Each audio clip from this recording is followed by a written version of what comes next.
بازار کی ایک نکڑ پر بریلوی برانڈ کی مسجد تھی، جس کی پیشانی پر جامع مسجد غوثیہ رضویہ حنفی بریلوی جلے حروف میں لکھا ہوا تھا۔ بازار کے بیچوں بیچ چوک میں اہل حدیثوں کی ایک بڑی اور عالیشان مسجد تھی، جس کے ساتھ ایک مدرسہ بھی تھا۔ مسجد کے مرکزی دروازے پر گولائی کی شکل میں ایک لوہے کا بنا بورڈ لگا تھا، جس پر جامع مسجد و مدرسہ انوار توحید اہل حدیث تحریر تھا۔ تھوڑا آگے جا کر ایک ذیلی گلی کے اندر ایک امام بارگاہ تھی، جس کے صدر دروازے پر امام بارگاہ امام رضا علیہ السلام کندہ کیا ہوا تھا، اور بازار کے آخری سرے پر بلند میناروں والی ایک اور بڑی مسجد تھی کہ جس کا دروازہ دور سے نظر آتا تھا۔ اس مسجد کے دروازے پر جامع مسجد عمر رضی اللہ عنہ حنفی دیوبندی موٹے حروف میں لکھا گیا تھا۔ بازار کی ایک نکڑ سے آخری سرے تک کم از کم 500 دکانیں تھیں۔ کسی دکان پر مگر Barelvi general store, Deobandi cloth house, اہل حدیث garments, Shia hard where house نہیں لکھا ہوا تھا۔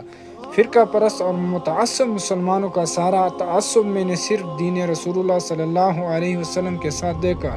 اپنے کاروباروں کو کسی نے فرقہ پرستی کی غلاظت سے آلودہ نہیں کر رکھا تھا، جبکہ مسجدوں اور مدرسوں سے فرقہ واریت کی گندگی دور سے نظر آ رہی تھی۔ یہ مسلمان کتنے سمجھدار ہیں نا! یہ اللہ و رسول صلی اللہ علیہ وسلم کے نام پہ ایک نہیں ہو سکتے، پیسوں کے لیے ایک ہو جاتے ہیں۔